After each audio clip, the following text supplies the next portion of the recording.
Olá! Hoje nós vamos estudar os capítulos 16 a 18 do livro de Deuteronômio. No versículo 1 do capítulo 16, a Páscoa simbolizava claramente a substituição, visto que o cordeiro era morto em lugar dos primogênitos. Embora o sangue de animais por si mesmo não pudesse redimir seres humanos, o cordeiro pascal era um símbolo sacramental que pronunciava o sacrifício eficaz de Cristo. A Páscoa era comemorada entre março e abril, no mês de Abibe. No final desse vídeo, há uma tabela contendo os meses dos israelitas. Versículo 3 do capítulo 16, o pão da aflição, ou pães ázimos, simbolizava a opressão sob a qual os israelitas viviam como escravos no Egito, e também como saíram apressadamente com o exército egípcio atrás deles. Os israelitas deveriam comer os pães ázimos como um meio de recordar o custo de sua redenção. Versículos 5 a 6 do capítulo 16. Enquanto o sacrifício em geral era permitido nas localidades, em 3 ocasiões no ano a comunidade deveria se reunir no local que Deus escolhesse, ou seja, o tabernáculo como santuário central.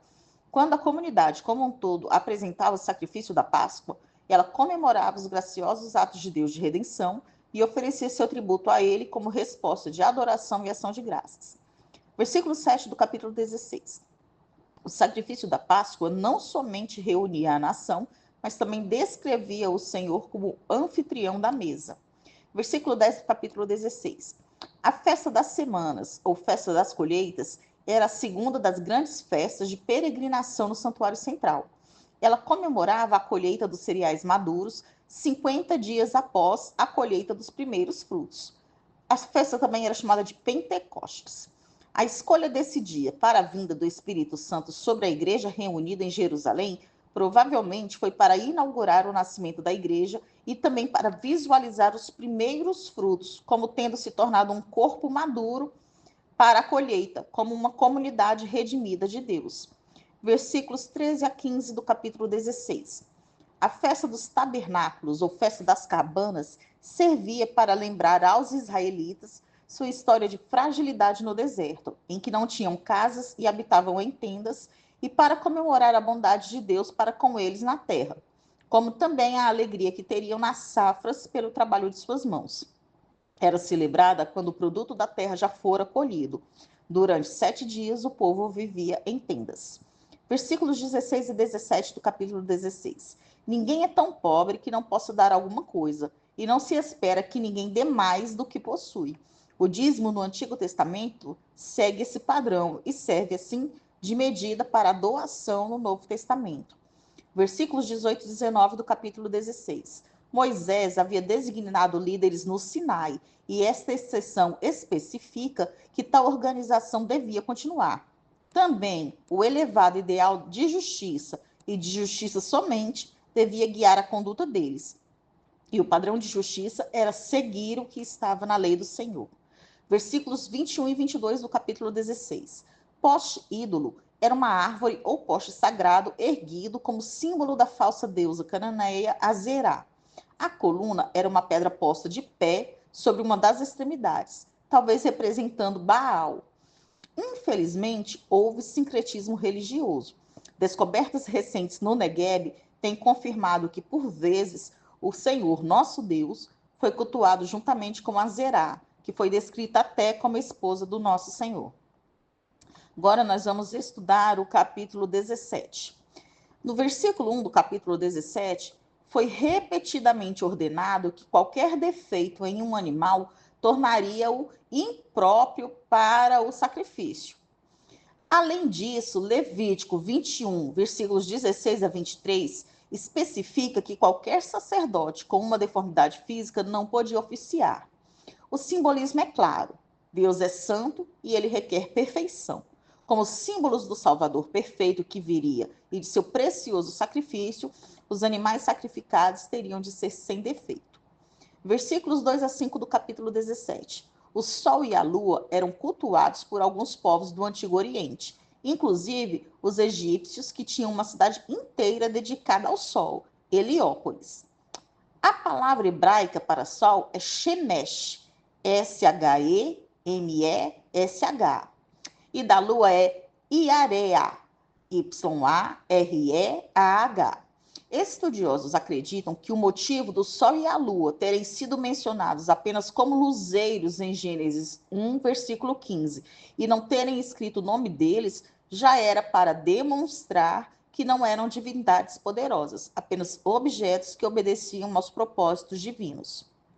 Versículos 6 e 7 do capítulo 17. A condenação não se baseava em boatos. 2 ou 3 testemunhas tinham que concordar e estar suficientemente convictas e sinceras para participar do apedrejamento, sabendo que a pena pelo falso testemunho a um crime era a mesma do próprio crime. Não havia tortura para que houvesse confissão e nem tortura das testemunhas.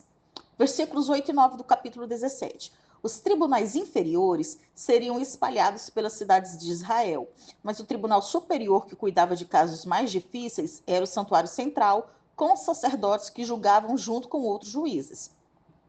Esta passagem salienta que o ofício judicial fora divinamente determinado e que os vereditos deviam ser aceitos sob pena de morte. Versículos 14 a 17 do capítulo 17. Não havia rei nos dias de Moisés, mas a possibilidade futura de haver um governante assim era óbvia, visto que todas as nações antigas tinham seus reis e até fora predita a existência de um rei em Israel em Gênesis 49, versículo 1. Que Israel poderia vir a ter um rei nunca foi negado, embora fosse declarado enfaticamente que Deus era o rei de Israel. Em adição, o versículo 15 adverte contra a escolha de um rei estrangeiro. Versículo 18 do capítulo 17. As palavras desta lei podem referir-se ao livro de Deuteronômio como um todo, ou talvez ao livro da aliança, ou a outras partes do Pentateuco. Como nação em aliança com Deus, Israel devia ser governado de acordo com as leis da aliança. Versículos 19 e 20 do capítulo 17. Aqui temos um conselho que deve ser levado em consideração até os dias de hoje. Uma leitura da palavra do Senhor para que façamos tudo conforme o Senhor tem dito. Agora nós vamos falar sobre o capítulo 18. No versículo 1 do capítulo 18, não somente os sacerdotes, mas a tribo inteira de Levi, totalizando 23 mil homens, não devia receber nenhuma herança. Essa tribo não teria fazendas para cultivar e viver delas, pois dependeria dos dízimos e das ofertas do povo. Moisés deu para eles especificamente 42 cidades, 6 das quais seriam cidades de refúgio. No tempo certo, essas cidades foram distribuídas por Josué. Versículos 2 a 4 do capítulo 18. Em lugar de uma herança sob a forma de terra e em reconhecimento de seus deveres sacerdotais, os sacerdotes tinham o direito a porções específicas dos animais oferecidos em sacrifício. O Senhor próprio seria a herança da tribo de Levi. Versículos 6 a 8 do capítulo 18. Caso um levita decidisse deixar sua própria cidade, ele podia ir para onde estava o tabernáculo. E isso aconteceu em larga escala na história israelita, por exemplo, quando o rei Josias promoveu reformas e destruiu várias cidades levíticas que estavam contaminadas de idolatria pagã. Versículo 9 do capítulo 18. Moisés proíbe todas as tentativas de discernir o futuro através das artes ocultas, meios pagãos, bem como apelar para a feitiçaria e a bruxaria. O caráter detestável dessas práticas é sublinhado e citado como uma razão do julgamento divino contra os cananeus. Versículos 10 a 11 do capítulo 18. Moisés relembra aos israelitas que não devem imitar a prática dos cananeus, de sacrificar crianças aos deuses pagãos. Os adivinhos ou feiticeiros procuravam predizer eventos futuros ou desvendar segredos pela ação de espíritos malignos ou de algum meio humano, como estranhas de animais, fumaça, manchas de óleo e coisas semelhantes. Ainda, a proibição de médiums, espíritas e todos que invocam os mortos ou consultam espíritos para conhecerem segredos, predizer o futuro ou controlar coisas e pessoas. O que eles chamam de comunicação com os mortos é, na realidade, comunicação com espíritos malignos, com demônios. Versículo 12 do capítulo 18. Uma das principais razões para a expulsão e destruição das nações cananeias é que elas praticavam essas abominações e certamente influenciariam o povo de Deus com seus costumes abomináveis. Versículo 13 do capítulo 18.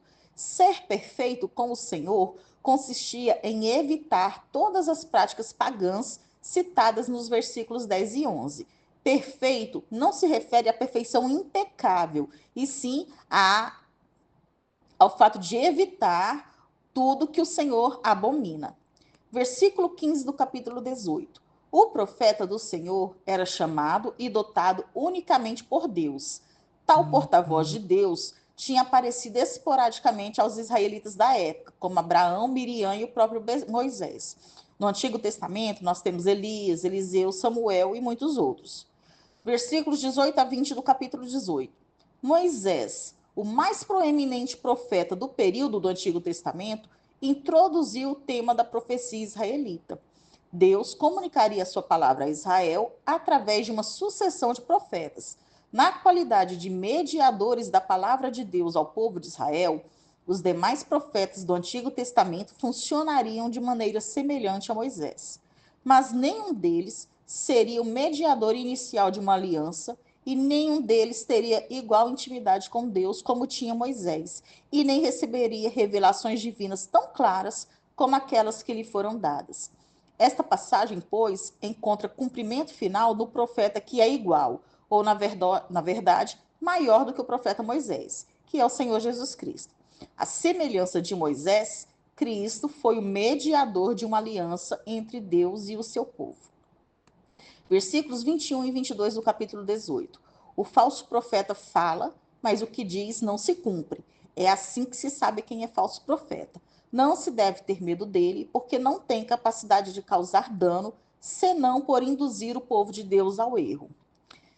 Terminamos aqui, então, o estudo dos capítulos 16 a 18 do livro de Deuteronômio, e agora vocês podem observar uma tabela contendo os nomes dos meses dos israelitas e quando seriam esses meses em relação ao calendário gregoriano, que é o nome do calendário que nós usamos atualmente.